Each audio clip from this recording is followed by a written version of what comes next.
महान स्वतंत्रता सेनानी नेताजी सुभाष चंद्र बोस का जन्म 23 जनवरी 1897 को ओडिशा के कुट्टेक गांव में हुआ। उनके पिता जानकीनाथ बोस वकील थे। उनकी माता का नाम प्रभावती था। वे भारत के स्वतंत्रता संग्राम के अग्रणी तथा सबसे बड़े नेता थे। द्वितीय विश्व युद्ध के दौरान उन्होंने अंग्रेजों के खिलाफ लड़ने के लिए जापान के सहयोग से आजाद हिंद फौज का गठन किया था। नेताजी सुभाष चंद्र बोस द्वारा दिया गया जय हिंद का नारा भारत का राष्ट्रीय नारा है। सुभाष चंद्र बोस के मन में देश प्रेम, स्वाभिमान और साहस की भावना बचपन से ही बड़ी प्रबल थी। वे अंग्रेज शासन का विरोध करने के लिए अपने भारतीय सहपाठियों का भी मनोबल बढ़ाते थे। अपनी छोटी आयु में ही सुभाष ने यह जान लिया था कि जब तक सभी भारतवासी एकजुट होकर अंग्रेजों का विरोध नहीं करेंगे, तब तक हमारे देश को उनकी गुलामी से मुक्ति नहीं मिल सकेगी। जहां सुभाष के मन में अंग्रेजों के प्रति तीव्र घृणा थी, वहीं अपने देशवासियों के प्रति उनके मन में बड़ा प्रेम था। किसी राष्ट्र के लिए स्वाधीनता सर्वोपरि है, इस महान मूल मंत्र को शैशव और नवयुवाओं की नसों में प्रवाहित करने, तरुणों की सोई आत्मा को जगाकर देशव्यापी आंदोलन देने और युवा वर्ग की शौर्य शक्ति उद्भासित कर राष्ट्र के युवकों के लिए आजादी को आत्मप्रतिष्ठा का प्रश्न बना देने वाले नेताजी सुभाष चंद्र बोस ने स्वाधीनता महासंग्राम के महायज्ञ में प्रमुख पुरोहित की भूमिका निभाई। नेताजी ने आत्मविश्वास, भाव प्रवणता, कल्पनाशीलता और नवजागरण के बल पर युवाओं में राष्ट्र के प्रति मुक्ति व इतिहास की रचना का मंगल शंखनाद किया।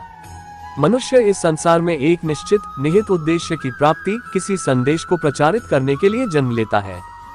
जिसकी जितनी शक्ति, आकांक्षा और क्षमता है, वह उसी के अनुरूप अपना कर्म क्षेत्र निर्धारित करता है। नेताजी के लिए स्वाधीनता जीवन मरण का प्रश्न बन गया था। बस यही श्रद्धा, यही आत्मविश्वास जिसमें ध्वनित हो, वही व्यक्ति वास्तविक सृजक है। नेताजी ने पूर्ण स्वाधीनता को राष्ट्र के युवाओं के सामने एक मिशन के रूप में प्रस्तुत किया। नेताजी ने युवाओं से आह्वान किया कि जो इस मिशन में आस्था रखता है, वह सच्चा भारतवासी है। बस उनके इसी आह्वान पर ध्वजा उठाए आजादी के दीवानों की आजाद हिंद फौज बन गई। उन्होंने अपने भाषण में कहा था, विचार व्यक्ति को कार्य करने के लिए धरातल प्रदान करता है। उन्नतिशील, शक्तिशाली जाति और पीढ़ी की उत्पत्ति के लिए हमें बेहतर विचार वाले पथ का अवलंबन करना होगा, क्योंकि जब विचार महान, साहसपूर्ण और राष्ट्रीयता से ओतप्रोत होंगे, तभी हमारा संदेश अंतिम व्यक्ति तक पहुंचेगा। आज युवा वर्ग में विचारों की कमी नहीं है, लेकिन इस विचार जगत में क्रांति के लिए एक ऐसे आदर्श को सामने रखना ही होगा जो विद्युत की भांति हमारी शक्ति, आदर्श और कार्ययोजना को मूर्त रूप दे सके।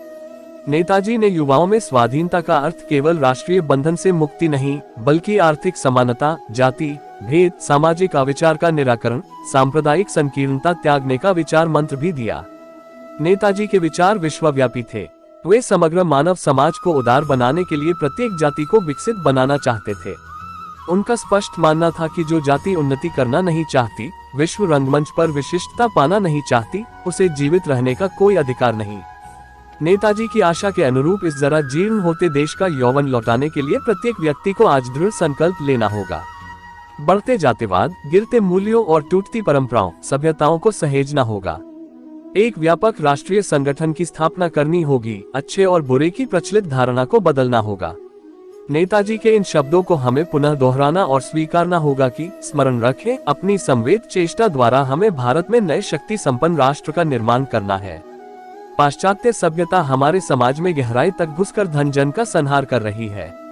हमारा व्यवसाय, वाणिज्य, धर्म, कर्म, शिल्पकला नष्टप्राय हो रहे हैं। इसलिए जीवन के सभी क्षेत्रों में पुनः मृत संजीवनी का संचार करना है। यह संजीवनी कौन लाएगा? ऐसे स्वाधीनता महासंग्राम के महायज्ञ में प्रमुख पुरोहित की भूमिका निभाने वाले नेताजी की मृत्यु 18 अगस्त 1945 को बैंकॉक से टोक्यो जा रहे विमान दुर्घटना में हुई। लेकिन क्या वर्तमान में मोबाइल, चैटिंग, सर्फिंग और SMS में आत्ममुग्ध युवा नेताजी की प्रेरणा पुकार सुनने को तैयार है? किसी राष्ट्र के लिए स्वाधीनता सर्वोपरि है, इस महान मूल मंत्र को जन जन तक पहुंचाने वाले नेताजी की मृत्यु का रहस्य आज तक बरकरार है।